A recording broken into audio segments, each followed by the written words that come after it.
پچھلے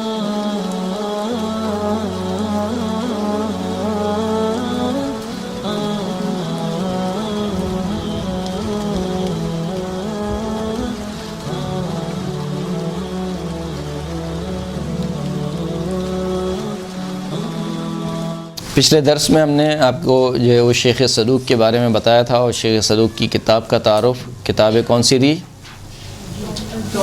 کتاب التوحید۔ کتاب توحید کا تعارف آپ کی خدمت میں ہم نے پیش کیا تھا۔ آج ایک اور کتاب جو کہ شیخ صدوق کی کتاب ہے، جس کا نام ہے کمال الدین و تمام النعمہ۔ کمال الدین و تمام النعمہ، دین کا کمال اور نعمت کا تمام ہونا۔ کس آیت کی طرف اشارہ ہے؟ کمال الدین و تمام النعمہ کس آیت کی طرف اشارہ ہے؟ الیوم اکملت لکم دینکم و اتممت علیکم نعمتی۔ یعنی اس سے آپ کو یہ تو سمجھ میں آ گیا کہ کم از کم کس بارے میں ہے؟ امامت کے موضوع پر ہے۔ صحیح۔ خاص طور پر یہ جو کتاب لکھی گئی بالخصوص غیبت امام زمانہ عجل اللہ تعالی فرجہ الشریف، اللہم صلی علی محمد و آل محمد، غیبت کے موضوع پر یہ کتاب لکھی گئی۔ اس کے کچھ اور نام بھی ہیں، مثال کے طور پر کمال کی جگہ ہے وہ اکمال ہے، اکمال الدین و اتمام النعمہ، یا ایک اور نام اس کا جو دیا گیا ہے مثال کے طور پر اتمام النعمت فی الغیبہ و اکمال الدین۔ یہ دو تین نام ہیں، بہرحال کتاب ایک ہی ہے۔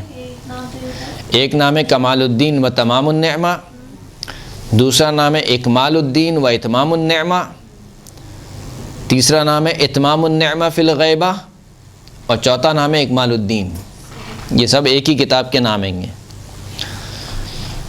یہ کتاب لکھی کیوں؟ خود شیخ صدوق کہتے ہیں کہ میں نے یہ کتاب کیوں لکھی، فرماتے ہیں کہ میں جب زیارت کے لیے گیا خراسان 8ویں امام کی زیارت کے لیے، اور وہاں سے میں نیشا پور پہنچا، تو نیشا پور پہ ظاہر سی بات ہے میں نے کچھ لوگوں سے ملاقات کی اور شیعوں سے ملاقات کی، ان کا آنا جانا تھا، تو میں نے ان کے درمیان دیکھا کہ وہ امام زمانہ کی غیبت کے بارے میں تھوڑے سے پریشان ہیں، حیرت میں مبتلا ہیں، اور کچھ شبہات میں مبتلا ہیں کہ کیسے ممکن ہے کہ ایک امام جو ہے وہ اتنے عرصے تک غائب رہے اور پوری امت جو ہے وہ لاوارث رہے، مثال کے طور پر اس قسم کی شبہات ہیں۔ یہاں تک کہ کہتے ہیں کہ ایک شخصیت سے میری ملاقات ہوئی، کہاں پر؟ شہر نیشا پور میں، ایک شخصیت کے جن کا نام ہے شیخ نجم الدین محمد بن حسن۔ شیخ نجم الدین محمد بن حسن، یہ شیخ نجم الدین محمد بن حسن وہ ہیں کہ جو شیخ صدوق ہیں ان کے جو والد ہیں، ان کے والد نے شیخ نجم الدین کے دادا سے نہ صرف روایتیں کی ہیں بلکہ ان کے بارے میں کافی مدح سرائی کی ہے کہ وہ انتہائی زاہد اور پرہیزگار اور علمی شخصیت تھے۔ تو اس کا مطلب ہے کہ شیخ نجم الدین کا تعلق ایک علمی گھرانے سے تھا۔ کہتے ہیں کہ شیخ نجم الدین محمد بن حسن سے میری ملاقات ہوئی، میں نے جو وہ ان کا دیدار کیا اور پھر آپس میں جو گفتگو ہوئی، تو میں نے دیکھا کہ انہوں نے ایک دن مجھ سے عرض کی کہ کچھ فلاسفہ ہیں اور کچھ منطقی افراد ہیں جو کہ بخارا کے رہنے والے ہیں، ایک جگہ ہے جس کا نام ہے بخارا، اسی سے بخاری نکلا ہے، صحیح بخاری کے جو مؤلف تھے وہیں بخارا میں رہتے تھے۔ کہا کہ بخارا میں کچھ فلاسفہ لوگ ہیں، انہوں نے کچھ غیبت کے بارے میں کچھ گفتگو کی ہے، اور ان کی گفتگو کی وجہ سے میں تھوڑا سا پریشان ہوں۔ کون کہہ رہا ہے؟ شیخ نجم الدین۔ شیخ نجم الدین کہہ رہے ہیں شیخ صدوق سے کہ فلاسفہ نے کچھ گفتگو کی ہے ان کی امام زمانہ کی غیبت کے بارے میں، کہ جس کی وجہ سے میں کچھ پریشان ہوں اور کچھ شک اور تردید میں مبتلا ہو گیا ہوں۔ تو شیخ صدوق کہتے ہیں کہ جب انہوں نے میرے سامنے یہ بیان کیا تو میں نے کچھ روایات اس سلسلے میں ان کی خدمت میں پیش کی۔ جب میں نے کچھ روایات ان کی خدمت میں پیش کی تو وہ مطمئن ہو گئے اور ان کا شک جو ہے وہ دور ہو گیا۔ پھر انہوں نے مجھ سے ایک گزارش کی کہ کیوں نہ آپ اس موضوع پر ایک مستقل کتاب لکھیں۔ شیخ صدوق نے کہا کہ انشاءاللہ جب میں اپنے شہر رائے میں پلٹوں گا اور خداوند کریم میرے لیے وسائل فراہم کرے گا تو میں ضرور اس موضوع پر ایک کتاب لکھوں گا۔ یہ کہہ کر شیخ صدوق جو ہے وہ آ گئے اپنے شہر رائے میں۔ شہر رائے میں کہتے ہیں کہ ایک رات میں ایسی بیٹھا ہوا تھا اور غور و فکر کر رہا تھا اپنے خاندان کے بارے میں، اپنے اولاد کے بارے میں، جو نعمتیں خداوند کریم نے مجھے دی ہیں اس کے بارے میں. کیونکہ اصل جو عبادت کیا ہے؟ التفکر. اکثر و عبادت ابو ذر التفکر والاعتبار.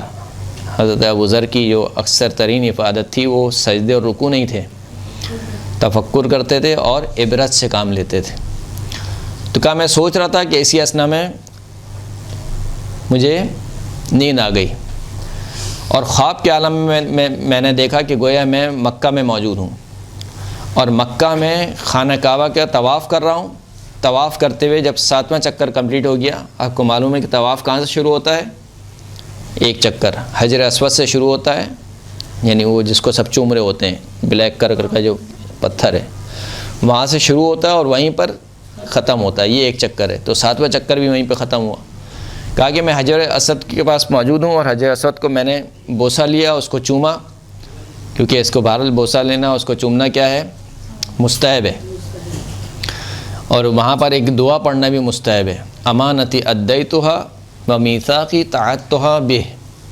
روایت موجود ہے بہرحال کہ جب خلیفہ ثانی نے حجر اسود کو چوما تو کہا کہ اگر میں نے رسول اللہ کو نہ دیکھا ہوتا کہ وہ تجھے چوم رہے ہیں تو میں بھی تجھے نہ چومتا.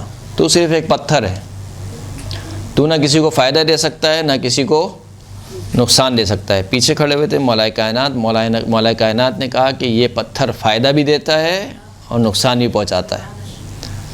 تو کہا کہ کیسے؟ کہا کہ یہ وہ پتھر ہے کہ جس کو خداوند کریم نے جنت سے نازل کیا، اور یہ جب نازل کیا تو سفید تھا، لیکن بنی نوع آدم کے ہاتھ لگ کر، جو کہ گناہ گار ہاتھ تھے، یہ سیاہ ہو گیا.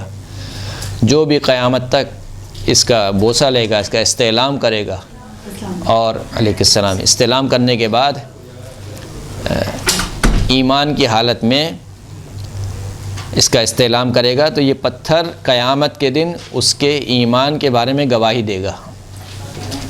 اسی وجہ سے آپ یہ دعا پڑھتے ہیں جب بھی آپ حجر اسود پہ آتے ہیں، تو یہ دعا پڑھتے ہیں کہ امانتی ادیتها. ایک پتھر کو مخاطب کرتے ہیں کہ یہ جو میری امانت ہے، یعنی اشہد ان لا الہ الا اللہ وان محمد رسول اللہ، پہلے یہ جملہ پڑھتے ہیں، کلمہ پڑھتے ہیں. کہا یہ جو میرا کلمہ ہے یہ میری امانت ہے جو میں تیرے پاس رکھ کے جا رہا ہوں، اور یہ میرا عہد و پیمان ہے جو میں نے تجھ سے باندھا ہے کہ قیامت کے دن جب تیری اور میری ملاقات ہوگی تو میرے ایمان کی گواہی دے گا.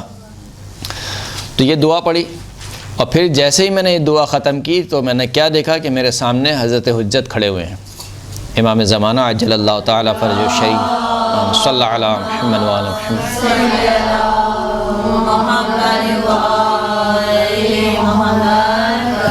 امام جو ہے وہ خانہ کعبہ کی جو وہ ہے گیٹ ہے، دروازہ ہے، وہاں پر کھڑے ہوئے ہیں. میں نے امام سے ملاقات کی اور ان پر درود و سلام بھیجا. تو امام نے مجھ سے کہا کہ تم کیوں غیبت کے بارے میں کتاب نہیں لکھتے ہو، غیبت کے موضوع کے بارے میں کتاب نہیں لکھتے ہو. شیخ صدوق نے کہا کہ ابن رسول اللہ میں نے بہت سے رسالے لکھے ہیں. کہا نہیں، جیسا میں کہہ رہا ہوں ایسی کتاب لکھو، یعنی جس میں پہلے انبیاء کی غیبت کا ذکر ہو، پھر جتنے اولیاء غیبت میں رہے ان کا ذکر ہو. اگر آپ دیکھیں گے اس کتاب کو ترجمہ بھی ہو چکا ہے، اس کتاب کا اردو ترجمہ ہو چکا ہے. تو اس میں جو روایتیں جمع کی گئی ہیں ان میں پہلے انبیاء کی غیبت کا تذکرہ ہوا ہے کہ کس طریقے سے انبیاء میں غیبت واقع ہوئی، پھر اس کے بعد ہر ایک کی غیبت کے کچھ وجوہات بیان ہوئے. تو کہا اس طریقے سے کتاب لکھو. تو کہا کہ بس یہ خواب ختم ہونا تھا. پھر میں نے مصمم ارادہ کر لیا کہ میں جو ہے وہ حضرت حجت کے حکم کی تعمیل کروں گا، اور اس کے حکم کی تعمیل میں شیخ صدوق نے یہ کتاب لکھی جو کہ 2 جلدی کتاب ہے. 2 جلدی کتاب ہے، اور اس کی پہلی جلد میں جو ہے وہ جو موضوعات ہیں، مثال کے طور پر خداوند کریم نے کبھی بھی روئے زمین کو حجت خدا سے خالی نہیں چھوڑا، ہر وقت جو ہے وہ ایک امام کا ہونا ضروری ہے. پھر اس کے بعد کہا کہ امام زمانہ کی شناخت جو ہے وہ ہر ایک پر واجب ہے. غیبت کو ثابت کیا، غیبت کی حکمت کو بیان کیا، غیبت اور جو ہے وہ جو دوسرے فرقے ہیں ان کی آرا کو بیان کیا، جو مخالفین کے شبہات ہیں ان کو بیان کیا. بیان کرنے سے مراد یہ ہے کہ ایک روائی کتاب ہے، یعنی روایتوں کو لے کر آئے.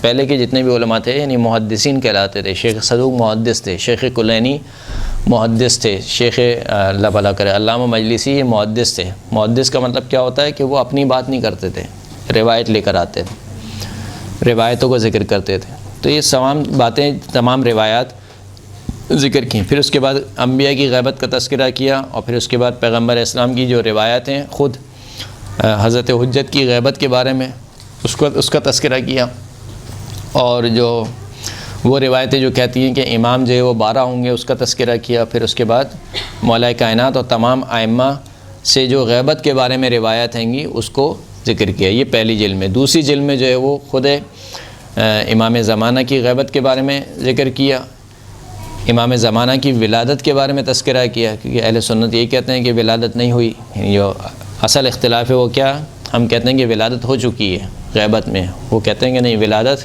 نہیں ہوئی اور ہمیں معلوم نہیں ہے، بس جب وہ آئے گا تو وہ کہے گا کہ میں مہدی ہوں. یہ سب مانتے ہیں کہ وہ رسول اللہ کی نسل سے ہوں گے، مہدی ہوں گے، ان کا نام محمد ہوگا. یہ سب یعنی اس پہ کوئی اختلاف رائے نہیں ہے. اختلاف کس پر ہے؟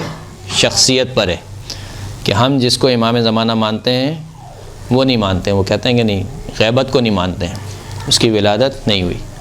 تو انہوں نے ثابت کیا کہ ولادت ہوئی ہے، اور اس کی جو اصل علت ہے اس کی وجہ سے نہیں مانتے ہیں وہ کیونکہ امام زمانہ کی ولادت پر جو اصل دلیل ہے وہ جناب حکیمہ خاتون کی روایت ہے.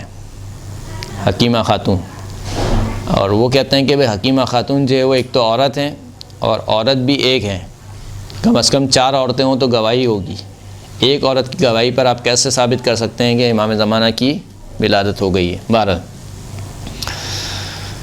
اس کے علاوہ اس میں ذکر کیا گیا توقیات کا. توقی کسے کہتے ہیں؟ وہ خطوط جو غیبت کے زمانے میں امام کی جانب سے جاری ہوئے ہیں اس کو کہتے ہیں توقی. توقیات کا اس میں ذکر ہوا، اور ان احادیث کا ذکر ہوا کہ جس میں امام کے عمر طولانی کے بارے میں تذکرہ کیا گیا، اور اسی طریقے سے دیگر روایت کو اس کتاب میں جمع کیا گیا. انشاءاللہ اس کتاب کو آپ لیجئے، اس کا مطالعہ کیجئے، اور اپنے آپ کو احادیث محمد اور آل محمد سے منور کیجئے. صلی اللہ علی محمد و آلہ اجمعین.